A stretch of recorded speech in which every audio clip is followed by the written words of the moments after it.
Once upon a time in the warm, salt-scented air of Hawaii, a curious boy named Robert stood at a crossroads between two worlds and two fathers.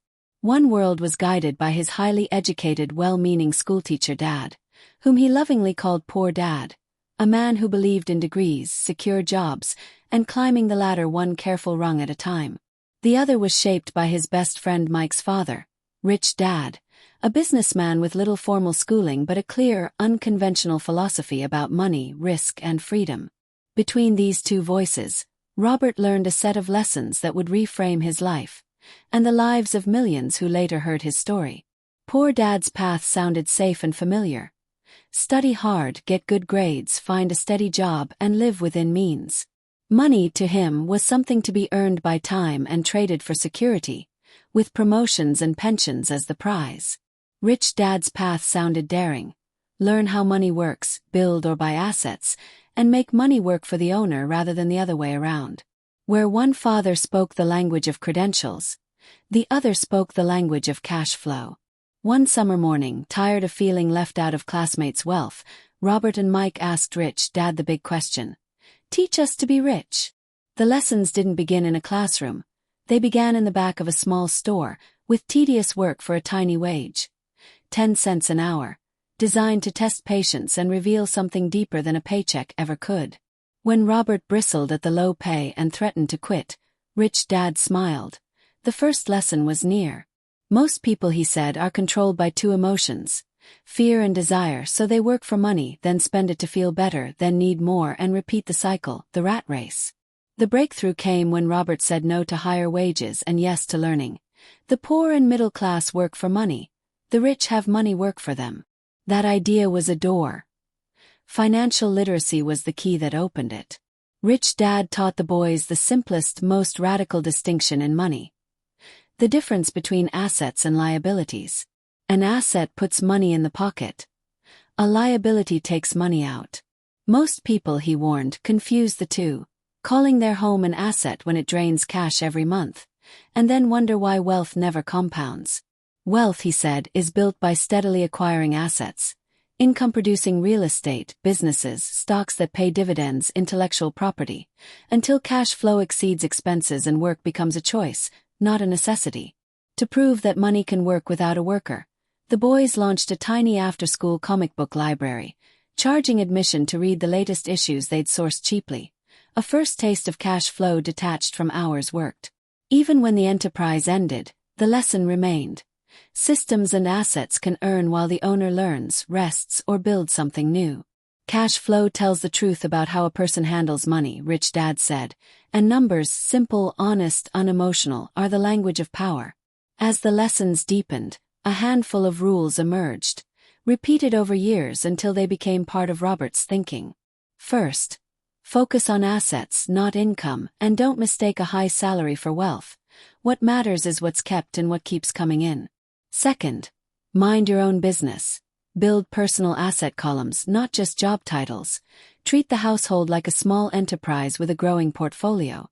Third, understand taxes and the power of entities. Corporations and structures can legally lower taxes and protect wealth in ways a lone employee cannot. Fourth, work to learn, not just to earn.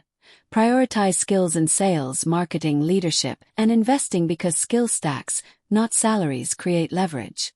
Fifth, overcome the inner roadblocks, fear, cynicism, laziness, bad habits, and arrogance, because money magnifies who a person already is. Sixth, keep asking better questions. How can I afford it? To force the mind to find or build solutions. In quiet moments, Rich Dad contrasted the paths. Poor Dad paid bills first, worked harder for raises, and upgraded lifestyle with each promotion, caught by bracket creep and rising expenses. Rich Dad delayed gratification, channeled surplus to assets, and let those assets buy luxuries later, paid by cash flow, not by labor. One father sought security, the other sought freedom, and taught that true security is the capacity to produce income without punching a clock.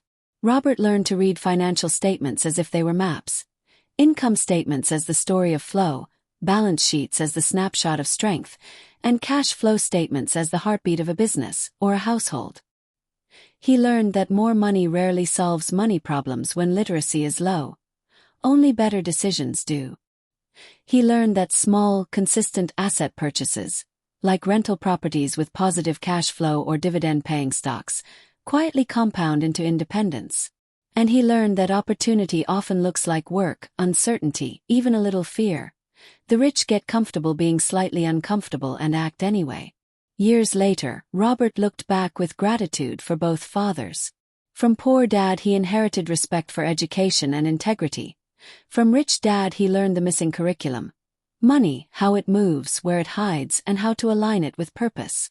He had started as a boy who wanted nickels and ended as a man who built assets, businesses, and a philosophy to share. The real prize, he discovered, wasn't money itself but choice.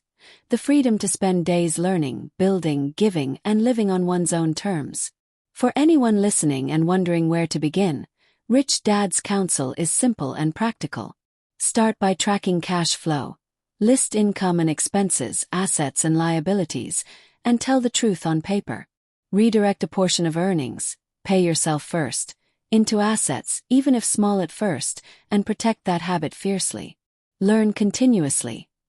Accounting basics, markets, real estate fundamentals, the legal tools that protect and amplify effort. Build skill stacks. Communication to sell ideas, leadership to attract people, and analysis to avoid traps. And above all, cultivate the mindset that asks how, not if, that sees setbacks as tuition, and that treats money as a tireless employee working 24 hours a day. If this sounds like a different kind of fairy tale, it is, the kind where dragons are fears of loss, treasure is cash flow, and the hero's quest is literacy and courage practiced daily. The map is straightforward. Buy assets, reduce liabilities, grow cash flow, protect the enterprise, and keep learning. The journey is personal. No two paths look the same, and no result is guaranteed, except this one. Understanding money grants power over it, while ignoring money gives it power over life. So the story of Rich Dad and Poor Dad closes where it began, with a boy, two fathers, and a choice. One path offers the illusion of safety. The other offers the practice of freedom. Step by step, asset by asset, question by question, the door opens a little wider. Walk through and let money work so life can, at last, be lived on purpose. Thank you.